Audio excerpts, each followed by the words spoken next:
Hi, Dennis Weiss. Welcome to our town. We're at the Eisenhower Presidential Library Museum Boyhood Home. We're in the office of the Executive Director, Dawn Hammett, and she's sitting right there. Welcome. How are you? Pretty good. How are you doing? So I have the only I Like Ike button because we're a team, and I'm sharing with you today. I'm so glad. Yep. Yep. There we go. There we go. They can see it in the shot. So we can confirm we both I like Ike. I like Ike. Yeah, absolutely. We do. So last time we were here, we talked a lot about 2018 museum renovation and all of those things. So today we're going to fill in some details about what's going on in the facility while all that's happening. Right. And you've got some cool things of which I'm not going to do the blank joke, paper joke. Again? You know, because it says Letters of a Woman Homesteader as one of the Ike book talks.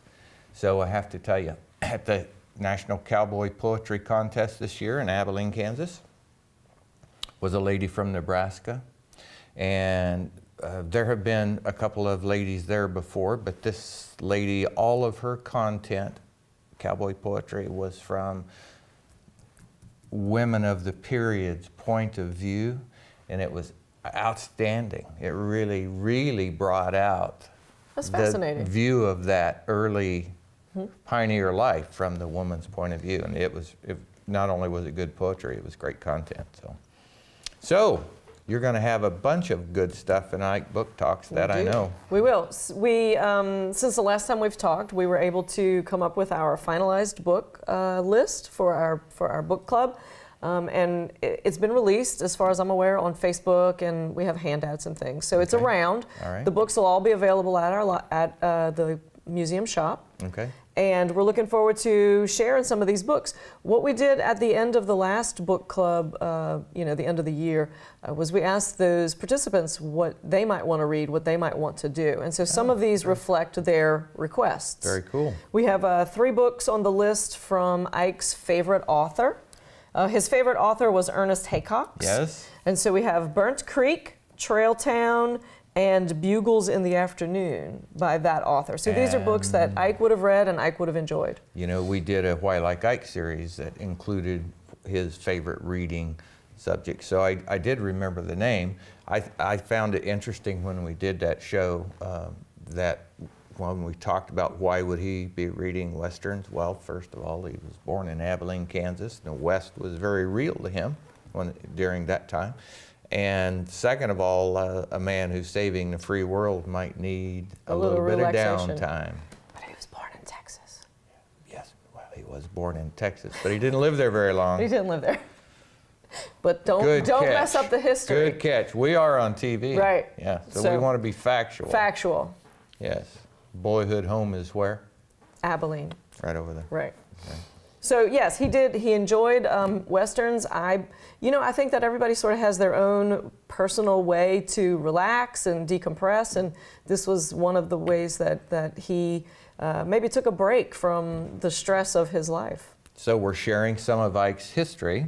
Yes. With people here in our community or people who want to come to our community for these book talks. They are very fun things to do. Right, and we have facilitators that will come in and help us discuss the books after our book club members have read them. Promoting literacy left and right. It's important, isn't it? It is. Okay. We have some other books on the list that are about the Depression era. The book Timothy club. Egan, The Worst Hard Time. The book club participants requested some information about the 30s and the Depression, so we have some of those books. I'm personally interested in All the King's Men. Okay. Because it's a Louisiana story. Wow. What do you know about it? It's based on the life of Huey Long. Oh. So. My goodness, yes. It's a fictionalized account. I know of him. It's a fictionalized account, but so I've offered my services to sit in and discuss where the book veers from historical fact. Yeah, very good, very good. Well, all in all, it's a nice list, don't you think? It is a good list. I'm really looking forward to it, and the book club participants we're very excited about us doing this and then restarting it at the beginning of the year. So I think this is something we're all really excited about. The first date I see is January 8th. The last date I see is November 5th. So it's spread throughout the year. Yeah, what we're doing is we're spreading out our programming a little bit so that our community can know what to expect from us. Okay. All right. So, and they're going to be in which facility? On the Visitor Center, I presume? In the Visitor Center, that's right. correct. And some of the books have movies that we'll show before book club also. So those of you who might want the visual version, we'll have some of those as well. Okay. All right. So what other events, things going on do we have on our list? Well, the other thing that we finalized are the movies, the movie festivals that we have. Okay. Do you know about those? Yeah, I know about them, but I don't know the details that have been so carefully prepared for us Well, today. we have, with the Arts Council of Dickinson County, their film festival, which we host here at our facility. That's through January and February, and we have the movies listed. We're going to be showing Sully, Kubo and the Two Strings, which is an excellent movie, Concussion, which I haven't seen. I don't know that one. And Race, which is about Jesse Owens. Okay. And La La Land and Hidden Figures. Hidden Figures is also an excellent movie. Okay. Have you seen that one? No, I don't think so. Well, I like it because it's about NASA. Oh, okay. Oh, my wife saw that. Has she seen it? Yes, said it's excellent. The female workers in the NASA program. It is an excellent movie. Yeah, they came home and were very excited about the movie and very concerned that it has taken this long to tell the story. I agree. It's not so surprising. There's a lot of things in history that people did that were so important that stories haven't been told yet. Well, I'm not sure how these were chosen, what criteria were used, but like Kubo and the Two Strings, it's an animated movie on a Japanese story. It's excellent. It's absolutely excellent. I'd highly recommend that one. Well, it kind of sounds like maybe you chose some of these. I did not. I did not. Oh, well, you have to delegate No culpability. So can I divert just a little? Sure. Because your first line says partnership with the Arts Council. Boy, there is just so much of this. It's partnership with the community in one way or another. So it's not just this organization doing these things. Many of these things have a long history with the Royer Foundation, all of those things. It's people in the community who are working here with you to put important content, fun, history, all the things combined that people like about having the Eisenhower Presidential Library right here in Abilene. Well, I believe in nonprofits. Clearly, I've spent my life working in nonprofits, but I also believe that a community of nonprofits have to help each other, have to support each other. Together, we are stronger. And it's really important to me personally to create partnerships with other nonprofit organizations to provide better services to our constituents. So I shouldn't really ask you this on camera, so I'm going to pretend like I'm not asking you, but I'm kind of asking you. Okay. So I shot an interview with Bruce Dale, and it's running this week on Eagle Local 2 and on the internet. And so in there, we talked about branding Abilene. He talked about branding Abilene, and I reacted to that. One of the things we talked about is this facility. You know, good branding, singular. Hot brand on the hip of the cow. So he talked about Eisenhower. I had my Why I Like Ike button on that day as well. So anyway, we talked about that. But here's the other side of the singular brand of Eisenhower. This is an example of how the singular brand lifts other people up. It lifts up the visibility of the Arts Council. It lifts up the visibility of the good work the Royer Foundation has done. All of those things, these partnerships that we can come here and do, lift those organizations up. The power of Eisenhower's visibility lifts those up. So again, I'm making a shameless pitch. The singular nature of a brand does not depress the messages of other people It and doesn't other have to, organizations. no. No, it's the other way around. It lifts it up if you do it right. And we do it right here in Abilene, I believe. Well, we at the Eisenhower are very interested in, again, creating those community partnerships that are logical, that make sense, that advance our community in some way or another. So you know, we're neighbors, we're partners, we live here, we shop here, we're part of the community. This is important to us. Yeah, that I know. I don't have to ask. I know. Again, I think that's part of Eisenhower. Abilene was important to him. That's your mission. Your job is to uphold Eisenhower's vision. That was his vision, that Abilene was important to him. Well, he chose to be here, didn't he? He chose to be here, and he chose this to be here. So that means he would want the Arts Council lifted up. He would want those willing partners, Great Plains Theater, all of those people that work with you to do things. The Institute for Civil Discourse and Democracy from K-State. Those people who have value and want to bring it in partnership, find a willing partner here at the Eisenhower Presidential Library. I agree, and we're working really hard with K-State and is it Kansas Wesleyan in Salina? We're starting to work with them as well to see what sort of partnerships we can utilize through maybe their history department, or I'm not really sure what sort of leadership programs they have, but you know, we can help each other. None of us have enough money to do everything we want. Right. That's right. Yeah.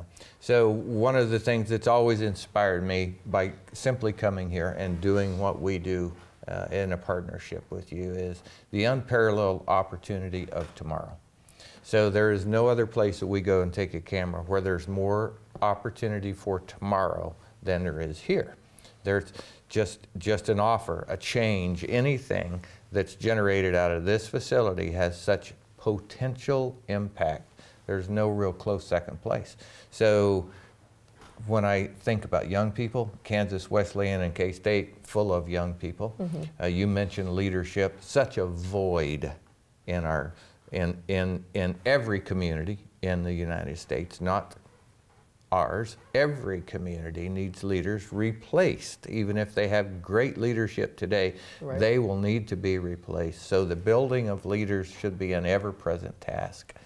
What better place to provide leadership on how to build leaders than right here? Well, we feel like we have a specific story to tell. This family clearly raised 6 amazing, amazing men. And what was specific about Abilene? What was specific about the Eisenhower family that they were able to create these individuals?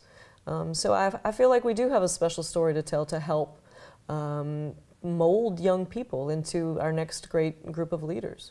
When we sat down with a table full of hat boxes and shoe boxes and dress racks behind me in the Why Like Ike series, when we first turned the camera on, I thought, what am I going to contribute to this conversation? It was about 10 seconds in when William Snyder went down the trail of what Mamie had contributed in leadership to the election of Dwight David Eisenhower, and through his military life as well. It became readily apparent what I could contribute to that conversation. Wow. So not only were there 6 brothers from the Eisenhower family, but when the Eisenhower family, Dwight David Eisenhower's family, became David and Mamie, another leadership format was created, and what a great story that is as well. And you know, I'm really fascinated by Mamie right now because I don't think she would consider herself a feminist, and I don't think she would espouse being a feminist. But she had some real feminist views that a woman should be able to do what it is she needs to do in her life. And, you know, that was very forward thinking for her time. I'm just a cowboy that dresses up for the camera, you know, but fairness is something everybody should understand. I think fairness is a universal theme. We really shouldn't even need to break it down to the gender side of it with another word. Fairness is fairness. And I see very clearly in what I have learned about Mamie that she was articulate, she had strong opinions, and she had successful operations that she ran for her family. And in fairness, she should get full credit for that. She's very smart. Very, very smart lady. Yeah. Well, there's a few of those around. Yes. Yes, there are. Right here in Abilene, Kansas. There's a lot in Abilene. All right. So What else do we have? Well, that we have people don't know about? the Royer Film Festival will be in March. Okay. And so we'll have films January, February, and March. And the films for the Royer Film Festival are Funny Face, An Affair to Remember, and A Hatful of Rain. Okay. I've never seen A Hatful of Rain. It doesn't ring a bell with me. What I understand is that all of these were nominated for Academy Award, I think for Best Director. Oh, okay. I'm not sure about that, but Academy Award nominees for sure. Okay. And again, beating the drum one more time, the Royer Film Festival. Another community partnership. Right. Yep. And then we don't have a lunch and learn in December. December is very busy. We know everybody's got things to do. So we took a break. But our lunch and learn in January will be Never a Dull Moment, about Dorothy Dull and the Women's Air Corps. So Dorothy Dull is a Kansas lady who worked as a WAC. And our own museum personnel, Jeff Nelson, will lead this for us. Terrific. That'll be fun. This is a special scholarly project he's been working on. Oh, terrific. And he's going to share his information with us. That's good. He's been on camera with us numerous times. That'll be a lot of fun. Yeah, he's looking forward to it. Good. Quite frankly. And then in February, Jim Chereau will be here to discuss his new book on the Chisholm Trail. Okay. I believe he's been here before. He has. He has been here before. But another community partnership. The branding. Okay, so we want Abilene to be lifted up as a cow town and the end of the Chisholm Trail and all that means to our community. This is Eisenhower lifting that message up. And so we can help lift up the message of the Chisholm Trail. That's just branding done well. Well, and to me, Eisenhower was very in tune with Abilene being a Shall we go back and start with the list of books again? Right? He was very interested in the West. Yeah, very much so. And I'm convinced, I don't want to be too sacrilegious here, but I am fully convinced if he were sitting in the other chair and we were sitting here in awe, he would say about these current things, why of course you should be working to lift up the visibility of Abilene using the Chisholm Trail. And of course you should be using the historical period that the Seeley Mansion became the Seeley Mansion. And of course you should. That just makes all the sense in the world. But you just made me think of something. Okay, so good. Eisenhower, I like that. I like to think about Eisenhower's relevancy and why he's still pertinent and important today. And oddly, somebody sent me a meme through Facebook last night. There's a meme of Eisenhower, and it says, Eisenhower, I'm going to do the words all wrong, but Eisenhower promoted a 90% tax rate on industry. And so they sent it to me to have me verify it. So guess what we're working on this morning? Okay. Verifying tax rates in Eisenhower's administration. Yeah. And it wasn't 90%, we've learned. Oh. And it wasn't all industry. No. Yeah. 90% was the highest bracket for individual taxes, but it was not the corporate tax. Right. So when you get a meme on social media, double check it. Good thing you live at the Eisenhower Archives, huh? Double check it. Okay. But hey, isn't it great? It doesn't even matter that it's wrong. No, his face is out there. His face is there, and that means we're thinking about him. The relevancy of the face was used to promote an idea they wanted promoted anyway. Absolutely. So, do you want to hear about our evening events? I do. All right. What we're doing is we're alternating a book club meeting 1 month and an evening program 1 month. So those will be alternating. Okay. So we have an evening event in February, which I'm reading the title. It says, Using World War II Army Unit Records in Family History Research. Oh, that's something I want to do. I want to come to that. Okay, well, our archivist... Send me an invite. I'm Because I'll forget it if you don't. I'm sure we'll take care of that. Okay. One of our archivists, Mary Bertzloff, will be leading that because she's the archivist here who tends to help people when they're doing this. Yes. So she will lead group discussion on how to use the Army records. We need to push that a little bit. The communications director down there on Eagle Local 2 and our little scroll page. So send me some graphics to do that with. This is a great way to get some local people in the building and get them the immediate benefit of what we have here. So I don't disagree if you'll with that. send me some stuff, I'll help you. Well, one of the things I've noticed in my career is that well, they sort of go together. One is that people think what we do is magic, which I kind of like. Okay, we do magic stuff. Magic's good. But when we break it down and talk about the things that we do, like using these records for your community, for your family records, people are very intrigued by it. Like, how do you preserve your family photographs? How do you preserve your family papers? Those are things that I think our community is interested in. So when you're interested in something like that, let us know. Good idea. And that means you, when you're interested. She wasn't talking to me, she was talking to you when you're interested. Tell me. Tell her, let us know. Yes. You'll see me around. I'm around everywhere. Yeah, you are. So, you're from New Orleans, I you am. and Rob. Yes.